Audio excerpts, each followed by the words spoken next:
we're getting these phone calls every day. Elderly gentleman. He started asking, what's Carney doing about this? What's Carney doing about that?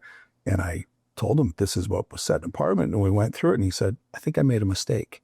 I said, well, I didn't ask you how you voted, sir. And he goes, well, everybody told me that Pierre was this and Pierre was that. But he's like, I don't think this guy is really good. Like, I don't think he's doing what he promised. And I said, well, sir, that's between you and the ballot box, right?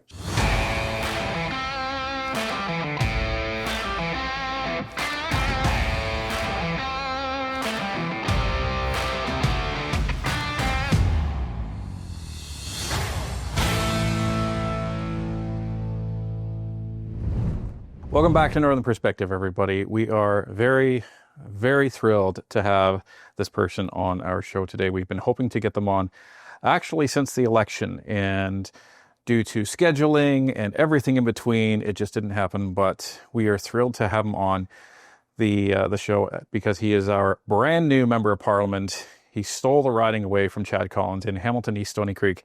Ned Kuruc, welcome to Northern Perspective. Hey guys, I like the intro. Stole the right hand. I'd like to say a lot of hard work. Like it wasn't. Yeah. Anyway, but well, it was a hard steal. Fair enough.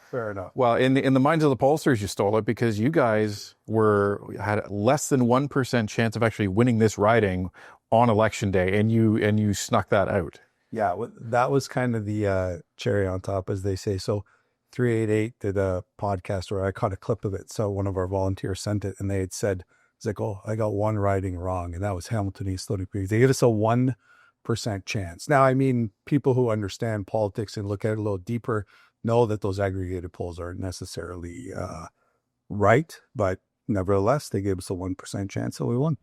So how did that feel on election night to see that you are the new MP? It was it was surreal. So the whole night was like very the whole day was anxiety driven and everything. But it was interesting. They had announced that we had won, but we knew there was 23,000 ballots that haven't been counted. So there was definitely a mathematical possibility we didn't win. So we did not go to the after party till about 1 a.m, till we had all our scrutineers give us all the results.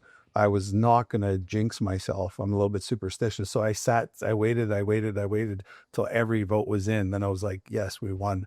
And my wife was there, which was amazing. My core team was there. So it was definitely a very, very special moment. Yeah. And it's interesting. You and Connie Cody had very similar paths to Parliament because both of you ran in the previous election. And both of you decided, you know what, I'm not taking that L. I'm going to be working my butt off until the next writ drops. Yep. And both of you did that through the 44th session of Parliament. And you managed both to bring your ridings home and both flipped them from Liberal to Conservative. So what have you talked to Connie about her journey and how it compares to yours? Yeah, so I had talked to Connie throughout the election. She actually came up and door knocked with us. You guys were there that day. Yep. So she was like, hey, and I'm like, Connie, what are you doing? You should, it's like, oh, no, I came up for the day, which was amazing of her. And we actually sit just 2 feet away from each other in the house. We had very similar paths. The only difference is I think Connie knew that she was going to run right away. I did not. So after the 2021 election, a lot of people were asking if I was going to run again. And I was a little bit, I don't want to say conflicted, but, I was having second thoughts. And I made up my mind after I met Pierre, just as he announced his leadership. He was in Mississauga, and I got a chance to sit down and have a coffee with him. Then I was 100% certain. I believed in his messaging, his view. I'm very much that way. I can't just go through the motions. I have to definitely 100% believe in where the party's going and who the leader is. Yeah. And it's interesting because you guys built up a reputation over the course of those couple of years, and especially leading in the campaign, of just massive door knocking, tons of effort, tons of doors. All we kept hearing about from your EDA was, we reached this milestone, this 1,000, 10,000, 20,000, 30,000 doors. How do you guys keep that up? So the king of the doors generally has always been Pierre. Like he has this reputation of knocking on a massive amount of doors. And we had lost in 2021. So we did what we call postmortem or looking back. And we definitely didn't knock on enough doors. There's a lot of things that we didn't do in 2021. We came kind of close. So the number one thing we focused on was knocking on doors. And after talking to Pierre, I simply said, what are the keys to the cat? Like, what's your advice? And his was the most simplest advice: knock on as many doors as you can. And he flat out said, Ned, if you have to talk to everybody in the riding, they have to meet you. They got to know who you are and what you're about. And those are some of the key things that he swears by. So I wasn't going to argue with him. So we just got to knocking on doors, and that was our main focus. Some other stuff we did great, some we didn't, but the whole campaign was, we didn't announce it, but I always told my team, we will not be outworked. And part of that is knocking on doors. Yeah. So let's go back to prior to your first election. How the heck did you decide to get involved in this crazy game of politics in the first place? So I ran in municipal politics, and I didn't do very well. I don't know if I did or didn't do any well, but I lost. And I found very quickly that, yes, I was a conservative, but party politics maybe suits me a little bit better. It was a bit of a learning curve. So then I got involved with the party shortly after. And 2021, there was an opening to run. And it was an opening in my riding. So I said, okay, let's give it a shot. And we had a very small budget, a very small team, but I'm very, very proud of the work we did there. And to be honest with you, if it probably wasn't for the PPC, we might have taken it, or maybe not. That's debatable. So why did I get involved? It's interesting. My daughter was born in 2015, and that's when you start to change. Now my son, who's 21, he's my stepson, but he's been with me since he was 2 years old. So I'm watching him grow. I'm looking at him. But up until 2015, things were pretty good. Your dollar went a long way. Everybody could afford things and this and that. Then my daughter was born, and then my son was born in 2019. And that's when I was like, okay, I'm not the type of person that, like, I'm not going to comment on, this and that and all that stuff. If I think I can do better, or I think I can make a difference, I will do it. And that's part of, I was a very competitive in sports and in business. So I generally, if I think I can do something to change something, I will. And that was it. But my motivating factor was my family, 100%. And the future of the youth, the future of the kids, the future of some of the people on my team that are many of them were 25 and under. That's what we were fighting for. We were fighting for the future of the country and the future of people. I'll ask you the same question that we asked Pierre, because it's a really powerful one. I always get choked up. For those that don't know Ned, I'm actually really glad to know Ned, because he gets choked up about his kids just like I do. I'm super emotional. Nobody knows it. My wife has seen me cry more times than I'd like to admit. And she's like, oh, look at this guy. He's crying again. Because my wife is emotional too, but she's probably a little tougher than I am, to be honest with you. Yeah. After my son was born, I went into what I called dad mode, like a switch flipped. Yes. And I asked Pierre if that's what, A, if that happened to him, and B, is that why he's so passionate? Do you think that, like, that switch that flipped, do you think that had a big part of this? Oh, definitely.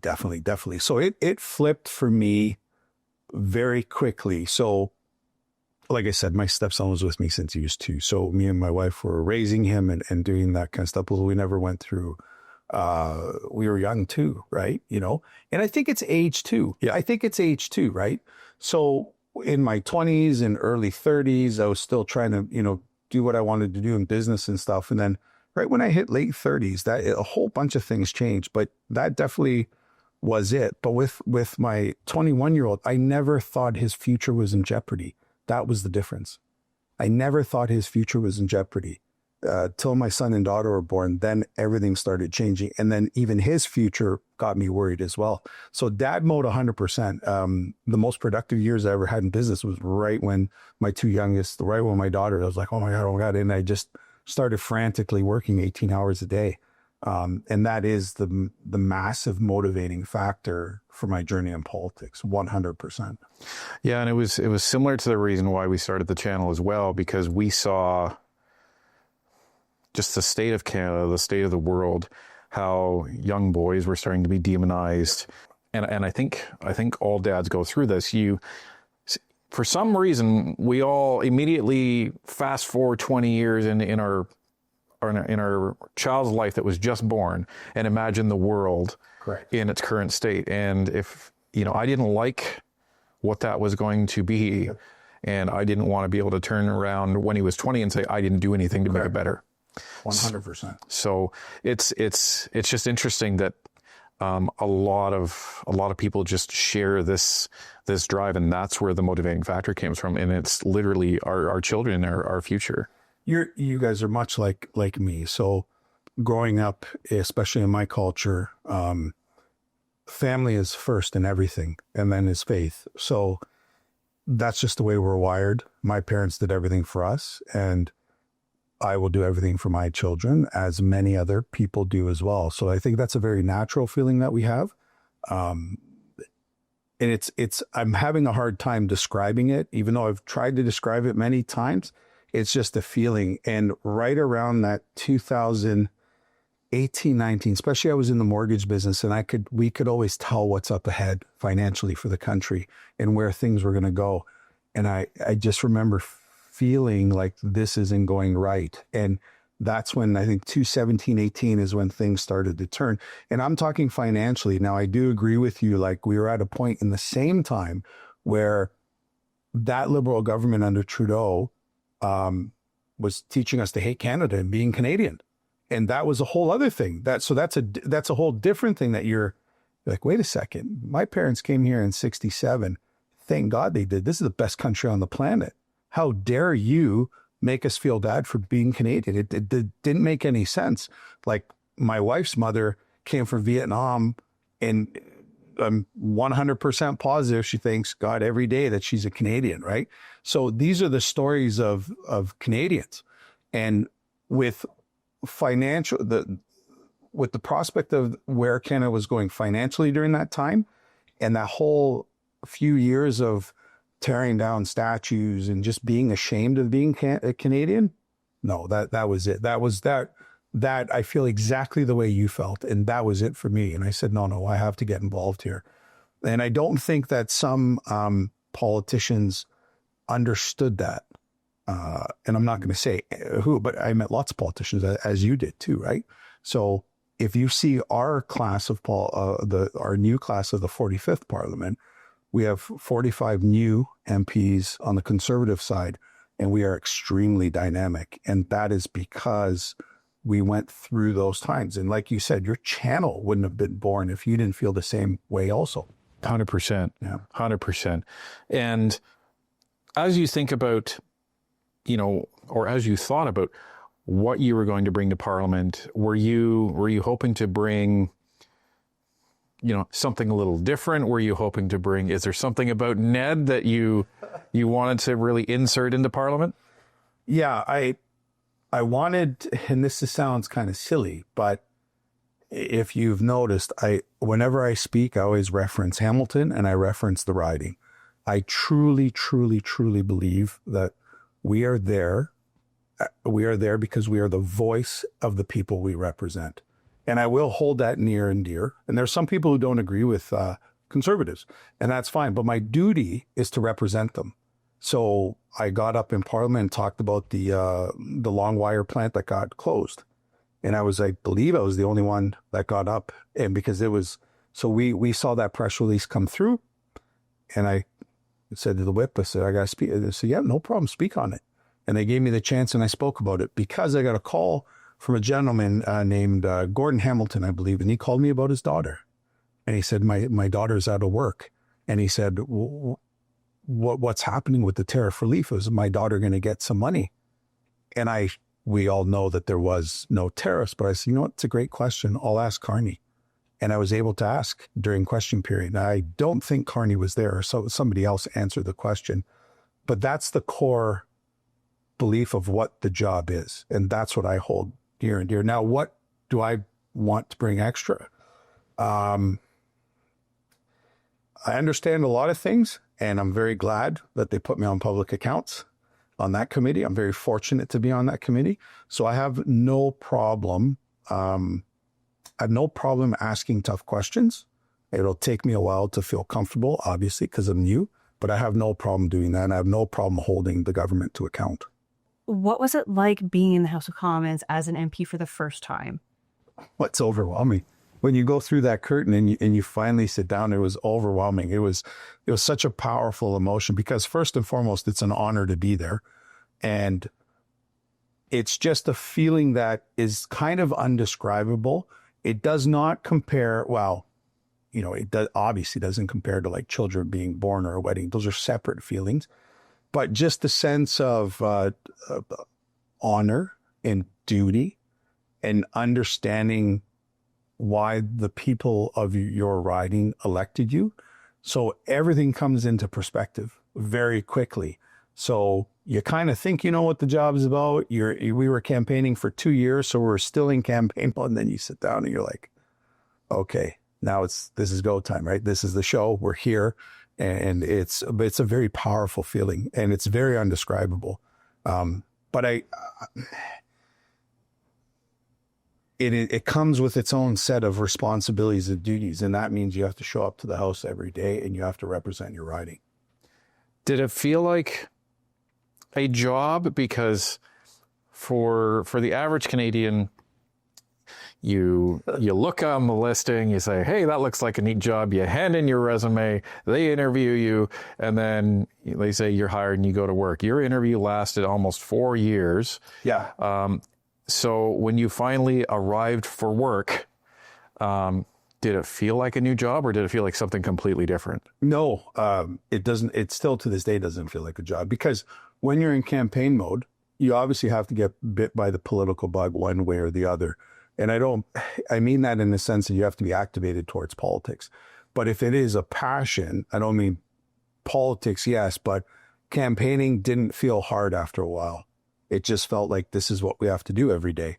And my team believed that 100% because without them, there's no chance I'm winning. You guys saw our apparatus. So everybody was believed and they weren't looking for anything. They just wanted to get behind something in a movement, which was the conservative movement on the big scale, but they believed in me, and that's overwhelming as well. But it still doesn't feel like a job. I don't even know if I've got paid her yet or not. To be honest with you, I haven't checked. I don't know. I remember being in some orientation thing. You may want to check. It is government, Ned. Yeah, I don't know. I don't know, but it definitely does not. It does not feel like work. No, not at all. I love being there, so it's more of a passion. So what's your favorite part about being an MP? Oh, I haven't thought about that yet. Two parts, because I think being an MP, there is two parts. There's your Ottawa persona, not persona, but that's what you do in Ottawa, and then what you do in the community. I really, really enjoy talking to people in the community. I really enjoy going to events.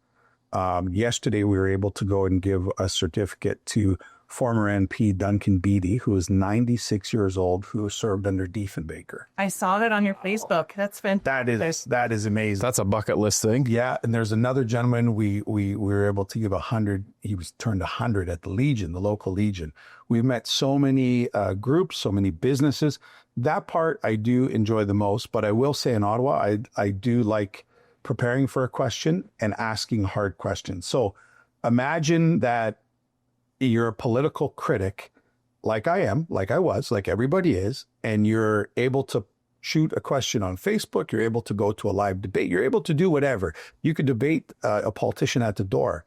Now imagine I walk in to the House of Commons and like, you can ask this question. I get to fire it right at the Prime Minister, which is like, you're like, oh, wow, I just did that. So that that is very cool. That is very, again, with that comes a responsibility. And I don't mean that in a malicious way towards the prime minister. It's just, we are there to hold the government accountable. And I take that very seriously. But it's no more debating at the door and just talking to people. You're looking at the person or the minister or whoever on that side, right? So it's very rewarding. What was your first bill that you voted on in the House? Do you remember that? What was the first bill? I do believe the first major one, the first win, the one I remember is it was kind of, it was to get the money back from GC Strategy. So I think we voted on some motions before that, but that was the first big one. And that's the one where the Bloc voted with us and the NDP voted with us. And I walked out saying, oh, wait a second. This is much different than the 44th Parliament. You don't understand, like people sometimes forget the numbers we have and the strength we have. And that was a phenomenal example of it. Do you get the sense that the NDP has changed their approach? I think so. By de facto, yes, because Jagmeet Singh is in there. And I credit him to being the most influential Liberal in the last decade, if not more. So, I mean, the fact that he's not, well, let's be honest, right? He held up the 44th Parliament and he played a significant role in getting them reelected in the 45th. Sure did. 100% he did. So that's another topic. But by de facto, him not being there, it is a much different NDP because he's not there. And what was his motive? What was his... Nobody knows because it makes no sense whatsoever. No sense whatsoever. So if you look at, there was times where he could have pulled the trigger for an election with us and probably came out with 50, 60 seats and improved his party. He didn't do any of that. And he waited and waited. And then we both know that the biggest question out there is, oh, how did the Conservatives lose 20 points, which is not factual. It's not a factual question. We never lost 20 points. The real question is, how did the Liberals gain 24 points? And that's because Elizabeth May and Jagmeet Singh simply ran an anything but conservative election. Yeah. I mean, you understand our riding was it was an NDP riding for 10 years before the Liberal 10 years. And there was no candidate in sight till 2 weeks in. And it was a paper candidate. That is unprecedented for Hamilton. Unprecedented for Hamilton. And I know a lot of NDP voters were very upset with that, and they voted for us because of it. So there's a massive change, but the jury is still out. They voted with us a few times. They voted against us. So let's see. I mean, we're only in Parliament for about a month, so yeah. Well, it'll be interesting to see what happens. But Pierre's in the middle of his own by-election right now, Battle River Crowfoot, and sounds like the longest ballot is going to be playing a role here. But Which Ned sponsored our petition. Yeah, I was going to say, let's chat about that. Yeah. So, ladies and gentlemen, this is the man who has sponsored our petition to end the longest ballot, and they keep trying to say that they're going to be running 200 candidates in the riding. Now, the issue with that, for those that don't know, is that the chief electoral officer had been pleading with Liberals in the last Parliament to do something about this, and had said in committee that if it gets any longer, Elections Canada is going to be forced to make the font smaller. So, so the ballot that was in the Carleton riding is going to be the same size, but double the names and that much harder to see. Yep. What's your take on this? This is not a partisan issue, is it? No. And I stress that. And that's why I was very happy to support the bill. I know you guys reached out to me first. I said, yep. But we had to get our stride in Ottawa before we could know what we're doing. But we supported it. And the reason is because it has nothing to do with party politics. I've been a scrutineer on many, many elections, and specifically the longest ballot by elections. And when you see senior citizens coming in and fumbling with the paperwork and not knowing, and they're trying to figure it out. And then you have a lot of people who maybe English isn't their strong suit, new immigrants, or listen, my father is 84 years old. Yes, he's a senior citizen, but when he was 20 years younger, he would have a hard time reading through 200 or 100 names. So it just causes confusion. And it's a democratic process, but that's now weaponizing democracy.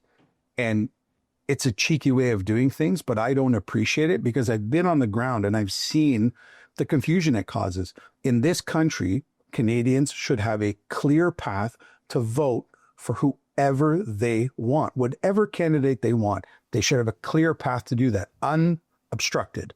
And all that does is obstruct things. And I understand, I try to understand their point because I know they're doing it for a reason, but I don't think they see the actual practicality of what's happening on the ground. So when people are getting discouraged, they see the ballot and they walk out. That's not helping democracy one bit. Yeah, our take on it is, I understand this is their intent to protest, but if you want to protest, grab a sign and go to Parliament Hill. That's my thought on that. You don't impact the people that are just trying to vote. It's like the Just Stop Oil folks that are out there and they're trying to stop traffic. You're trying to impede people who have nothing to do with causing the issue in the first place. Why aren't you showing up at Liberal constituency offices across the country? Because they're the ones that actually didn't put an end to first past the post when they promised to do so in 2015. It has nothing to do with the voters. So if you're not going to do that, then don't even bother. This is, frankly, it's a high impact, low effort way to actually cause a problem to our democracy, and it doesn't achieve their aim at all, in my opinion. Well, and I think one of the most important things is you can say, well, most people can still find their candidate's name on the ballot, and that's fine. But the reality is, voting's not just for most Canadians. It needs to be for all Canadians. You're absolutely right. And when I post stuff in support of it, you see some of the comments, which alphabetical, or I found it easy. Well, this isn't, people have a hard time understanding that, yes, you might have been able to be fine, but you can't speak for all Canadians. And I've scrutineered and been to enough by-elections with the longest ballot that it does cause severe confusion. It's just not fair. It's just not correct. It's weaponizing democracy. If you want to get it changed, they could hire lobbyists. They spend a lot of money putting that stuff together. You can hire lobbyists. You can get the attention of politicians, just like every other company or anyone else that wants to get something done on the Hill. It's no different. So I personally don't appreciate it, and that's why I support it, though. Well, we're hopeful that the Liberals will also support it because they have preached accessibility for the last 10 or 15 years, and this should be right up their alley to allow more people to vote. It has nothing to do with the fact that they ran in Pierre Poilievre's riding in Carleton. No. They could have ran in, Bob, the PPC candidate's riding in, Timbuktu. It doesn't matter. It's impacted the Toronto St. Paul's by-election, Conservative won. Yep.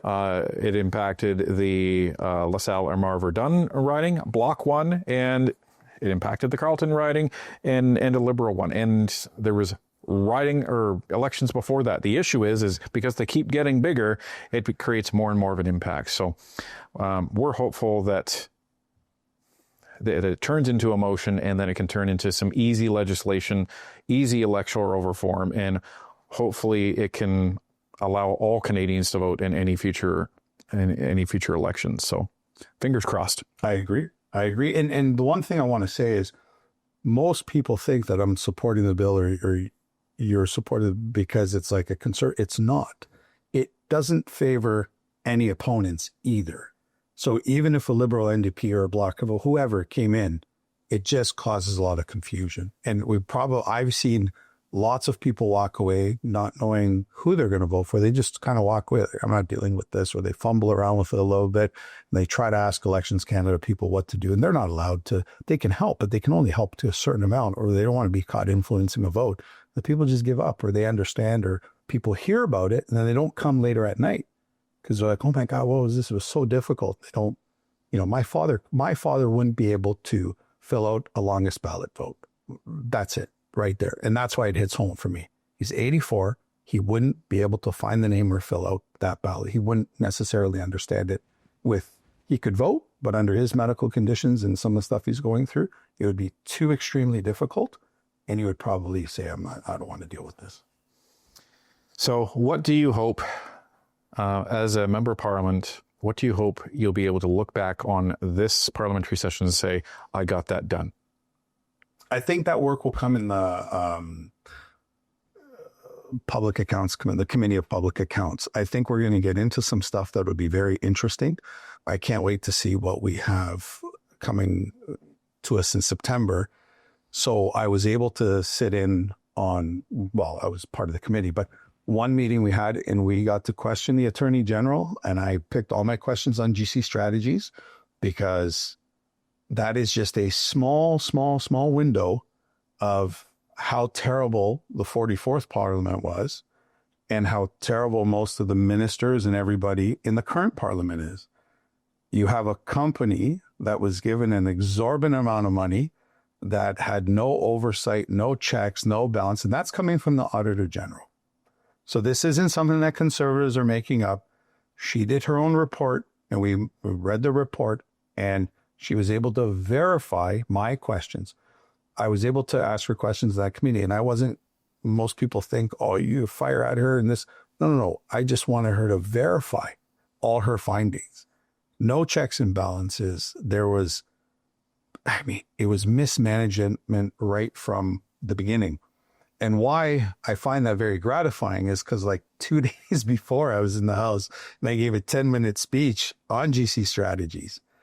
And before I gave my speech, there was a Liberal MP that literally went for 16 minutes.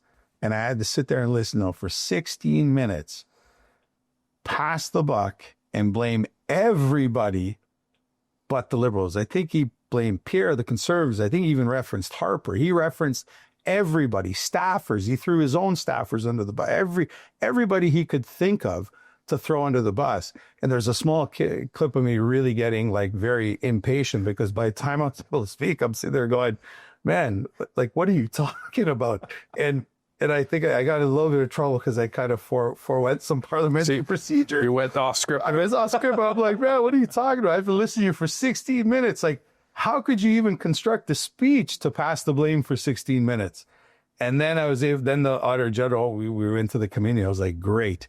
And we had some questions that just verified that there was no oversight, none whatsoever. And if you guys understand some of the budgets that are out there, the 64 million would be considered a small one. And now if we start, we did a good job digging into other stuff in the 44th Parliament, but in the 45th, we'll dig into more. And that's what I'm excited about. Just in this session that I need to understand what I'm doing. I need to get my feet wet and just really learn from the other MPs. And they've been great, the older ones, and the ones that have more time in. So, yeah. Speaking of learning, what is something that you've learned as an MP that was most surprising to you?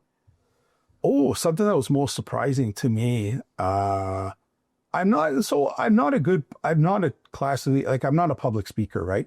So I just try hard like everything. I'll work at it. So, watching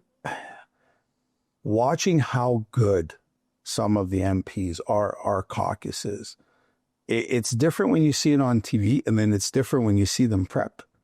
And we go into question prep, and you see the way they maneuver, they see everything. And we have some very, very dynamic MPs. And just looking, learning, and just being a fly on the wall and seeing how they do things and asking questions. And I've always said to people, the nicest thing about being a new MP is when you need something or you need help, it's not like there's layers and layers and layers of help.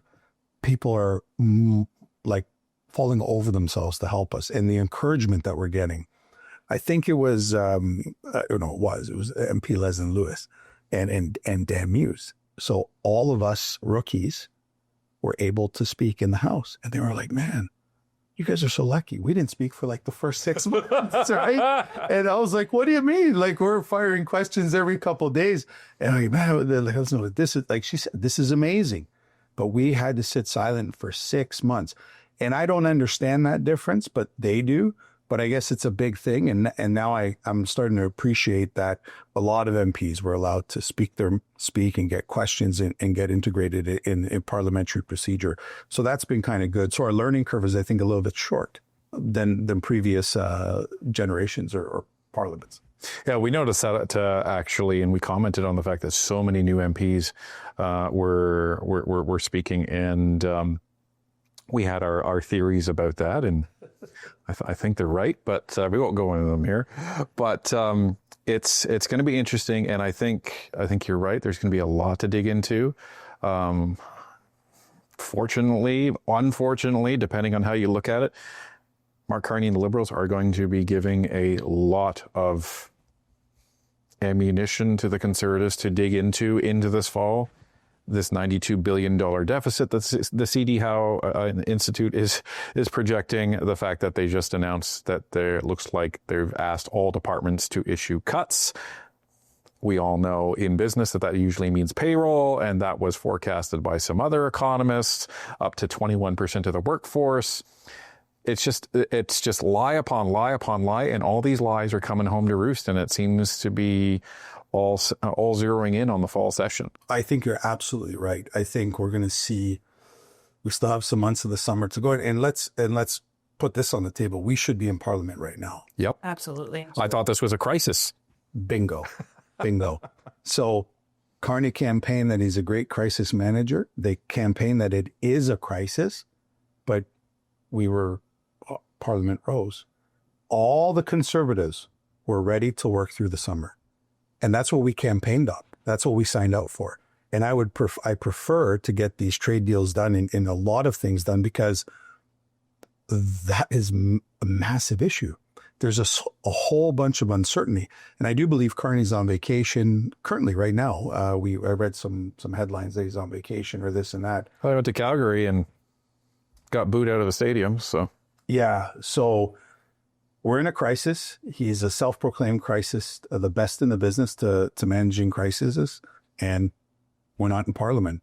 And you now factor in that we prorogued Parliament, went through an election, so this whole year is almost a bit of I wouldn't say a wash, but we need to get to business, and that's just the starting point. But I agree, in the fall, and we've also heard a couple of days ago that there might be a 2% consumer tax on the horizon.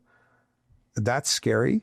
Canadians can't afford any other taxes, and you can't now make the carbon tax zero to introduce another tax. Well, we didn't vote for that. Correct. We did not vote for that. And how do you introduce? And this is they're kind of nicknaming it the DST. If folks haven't heard, it's for the new NATO spending that Canadians will be glad to pay, apparently. But how do you introduce a middle class tax cut and then turn right around and then put a 2% tax on everything, which is going to wipe that out and then some, and never mind the industrial carbon tax that's going to be going up, and never mind his carbon border adjustment, or as we call it here, the carbon tax tariff. And you're going to introduce a carbon tax tariff against the United States in the middle of a trade war with Donald Trump. It's just, it's dropping the ball and lies upon lies, and Canadians they're not going to be happy. I think Canadians already aren't happy. And we were talking just before we started filming. What was the nanos polls? Yeah. Came out? Yeah. So I think people are watching very closely, because we're in a point where, in this riding especially, so some people don't understand, it's a massively industrial riding. We employ a lot of Hamilton. Hamilton essentially goes to work on Irvin Avenue and Stoney Creek and other parts. People don't know if they're going to be able to pay their mortgage in 2-3 months. In a mortgage crisis. In a mortgage crisis. When now, with all this spending, this uncontrolled spending, inflation is more than likely going to go up. And now that could cause mortgage rates to go up again. Nobody will be prepared for that. So there's a lot of questions. And as you said, in September, they will have to start answering a lot of that. So we'll see. It should be a very, very interesting September. But we're getting these phone calls every day. I told you about the gentleman that was, before we started filming, elderly gentleman. He started asking, what's Carney doing about this? What's Carney doing about that? And I told him, this is what was said in Parliament. And we went through it, and he said, I think I made a mistake. I said, well, I didn't ask you how you voted, sir. And he goes, well, everybody told me that Pierre was this and Pierre was that. But he's like, I don't think this guy is really good. Like, I don't think he's doing what he promised. And I said, well, sir, that's between you and the ballot box, right? Well, one thing is for sure, we know we have the team in Parliament to hold this Parliament to account. Oh, We yes. have 143, going to be 144 Conservatives that are going to be ready and willing to do that.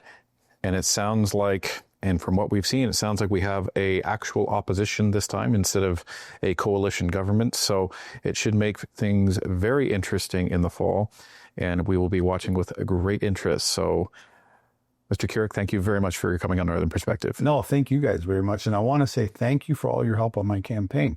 So what the folks out there don't know is that you guys were a very, very major part of my campaign. They didn't necessarily see me on camera, but they saw us on social media and we were sharing a bunch of stuff. But this is the first time I was able to come and talk to you guys. And I just want to say thank you. And you definitely made the difference. And I can't thank you enough. People, you guys understand. We understand. My team understands.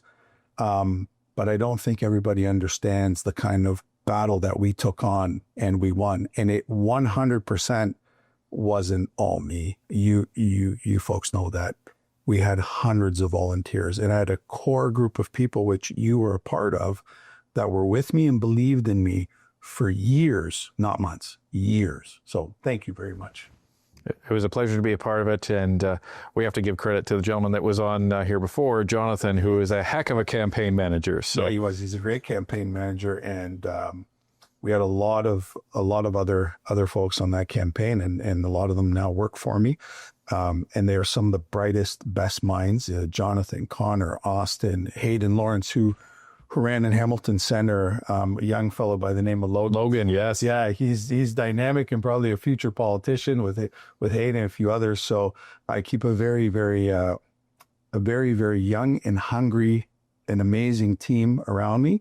But I also have some steady hands on the team. You guys are very, very politically astute, and we have a whole bunch of others that were involved in Hamilton politics over the years. So it was a huge effort, and we won. And now we have to do our job and keep serving the community.